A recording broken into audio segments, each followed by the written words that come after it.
In your book, there's a shift in Al Hair's work where he's painting with Backus. He actually paid for classes to learn from Backus. When Zimbonia Jefferson gave him that opportunity to do so. And so now he's painting with Backus.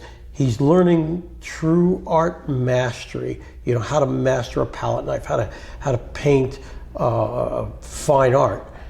And then there's this shift in his brain to fundamental economics, where Backus could paint one painting and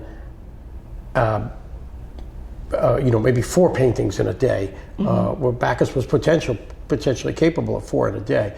And yet Alfred Hair at his peak was the story is that he was knocking out 20 in a day. And this shift to mass marketing and all of that. What do you know about that, and how does that work?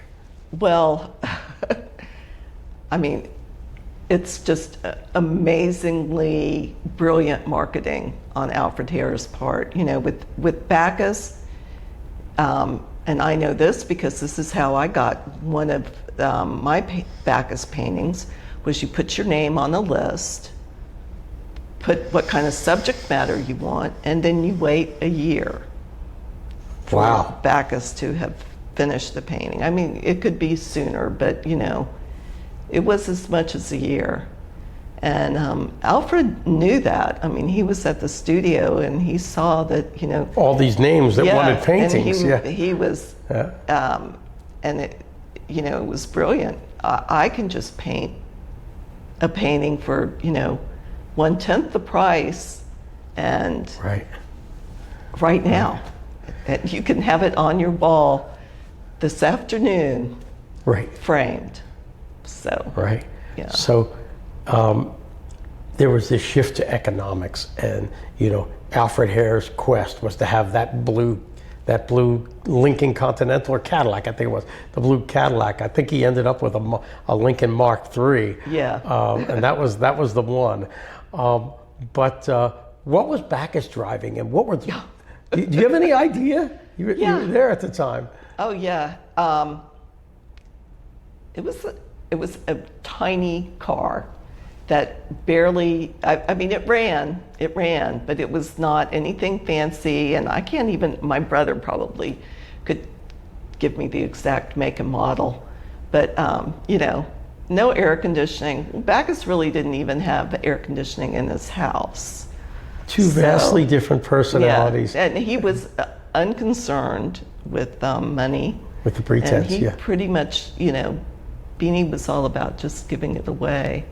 Yeah. So, but he understood Alfred. I mean, more power to him. Right.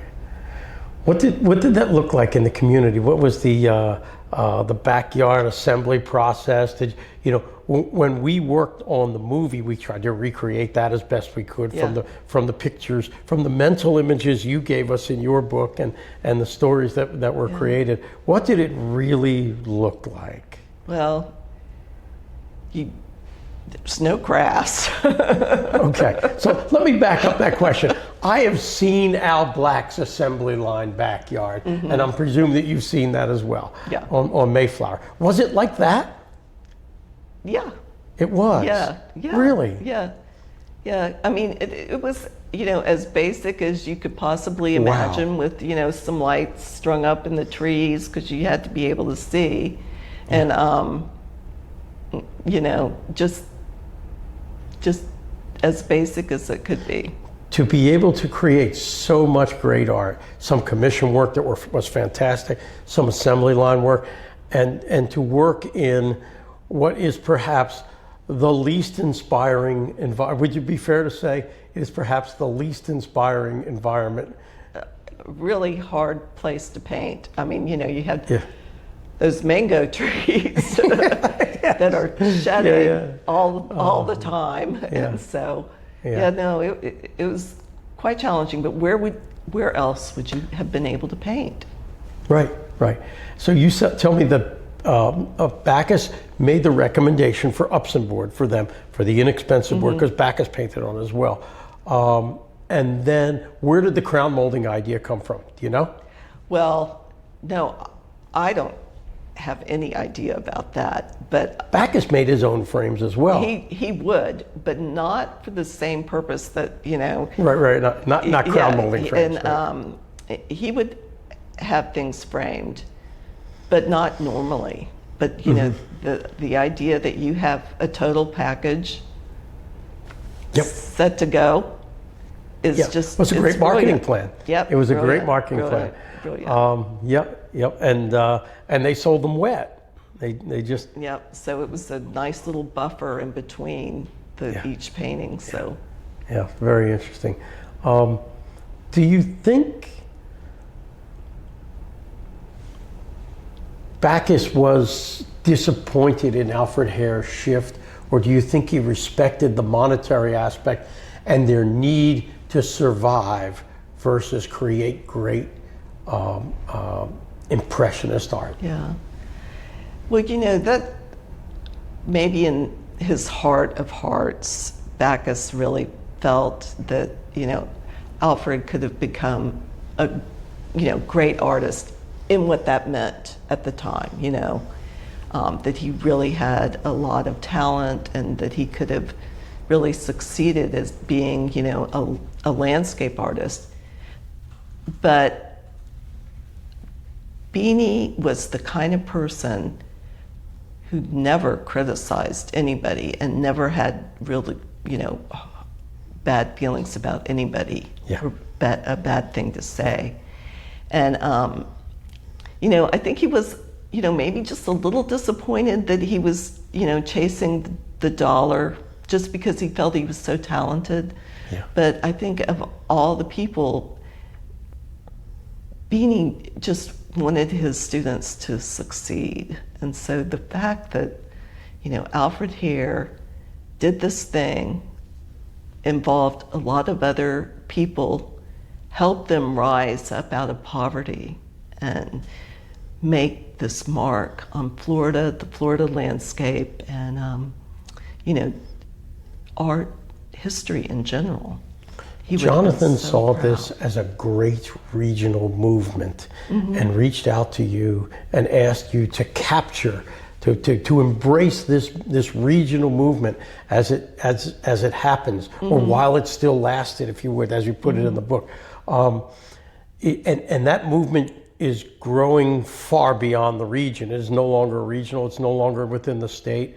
You know, half of the art that the auction galleries sell go west of the Mississippi now, and this art is thinning out and spreading out all over the nation, and in fact all over the world. We're getting significant buyers putting exhibits up in London and around the world. We're shipped to Singapore now. Did you ever see any of that? No. Absolutely not. Like I said, it surprised me to even hear the initial, you know, discovery. I had no idea of the whole scope of the. How do you feel about it now?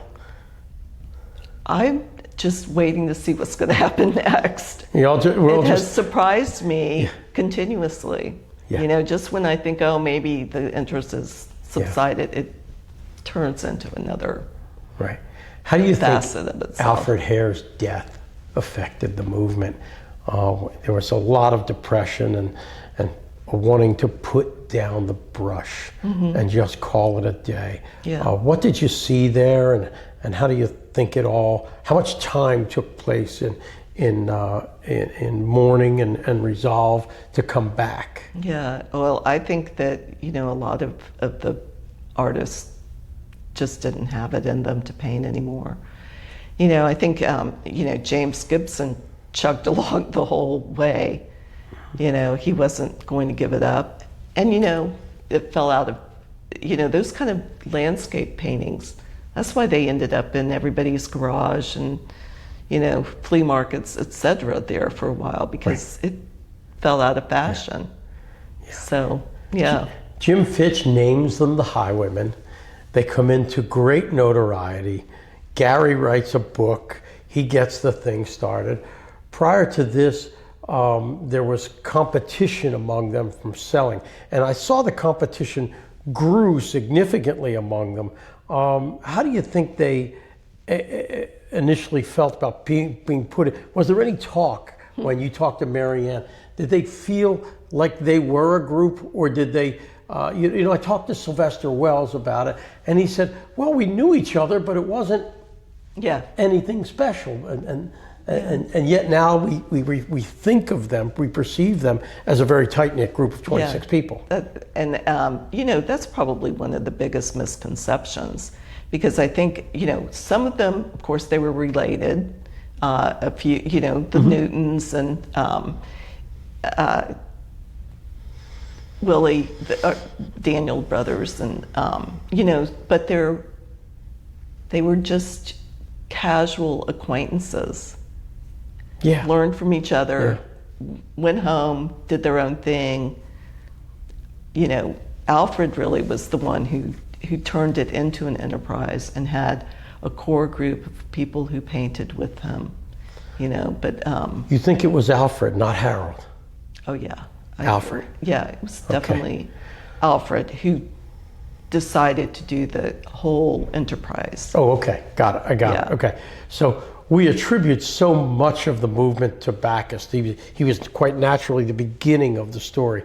And that's a lot to attribute to one person. Yeah. Because there's Backus, who's painting 1 to every 5 that Harold paints. And Hair's painting 20 to every 5. So maybe it's a 20-to-1 ratio with that's a lot to attribute to Backus. How do you account for that? Do you think that the movement really was a combination, or do you think I currently see the Highwaymen movement slowly unfortunately overtaking the Backus story. And Backus was a great artist, the founder of the Florida art movement. But the Highwaymen story is such a better story, if you will, that it is in part overtaking the Backus story. And we have to bring Backus along with it to make sure that everybody knows where it began. And your book does that. Yeah, your book really does and that. I think that it was, like Jonathan Otto said at the beginning, it kind of presented a template for all of these other artists to come up, because they had subject matter that they knew was going to sell. Backus had, all these people waiting for his paintings, so they knew that they were okay if they stayed in these subject matters, and they weren't making a painting just to make a painting. It was to sell. So that is what happened there. And I think that, Backus is an integral part of it, in that he was able to inspire them and give them material. But, the Highwaymen made it their own. They made the art part of themselves. So, we get a vision of what life was like, in 1960s Florida for a Black person, in some of the, really more narrative paintings like McClendon's, You did an amazing job on the book. I have to say, the way that it's written and the perspective from which it is written is wonderful. We have your book, a series of other books. We have a movie in the works, talk of a docuseries that's going to happen. You think you have another book in you? Well, I had such a wonderful time working on this book, and I would love to do another project like that. You would do it again if time allows. Yeah, it takes a long time to put that together. Yeah. Trust me. What do you think the timeline is between research work and actual writing? And forget editing. Editing takes a long time to get the book right. But once you've got all the thoughts together, from research to writing, is it 4 to 1 research to words? That's what I think. Yeah, I think it's pretty close. This was unusual because I had thousands of images I had to look at. To work with, yeah. And categorize and, think about and figure out. And so it was a lot. There I was, working with all these, images, because it was before the computer, so you couldn't even, Right. put them all. Now you just bring it all Yeah. up, Yeah. plug it into AI and the book, and it'll write the book for you. Exactly. It doesn't, when you look at AI and you look at things written by AI, you can tell the difference. Mm-hmm. It, Yeah. Yeah, hopefully we don't lose that. Hopefully right. we don't When we lose look at your artists or writers, but you never know. Exactly right. Yeah, it's very, very different. Where do we see the movement going from here? Oh, gosh. Take a guess. It's incredible because, now we're seeing all the generations that have followed the artists. So, and I think that, it's going to be, like you said, a worldwide phenomenon. I think hopefully the Highwaymen story will, be part of the American fabric, something that we can be proud of. I certainly hope so. That is all of our mission, to make sure that it's a known piece of world culture. The stories, the lessons that are learned from the Highwaymen are just so part of the American story. To be able to, a great demonstration of living out the American dream from the fundamentals of life to great notoriety, and that's, I'm sure that's what we all hope for. Yeah. Well, that's all the time we have for today. Thank you very much for joining us on the Highwaymen Social. Look forward to seeing you all next week.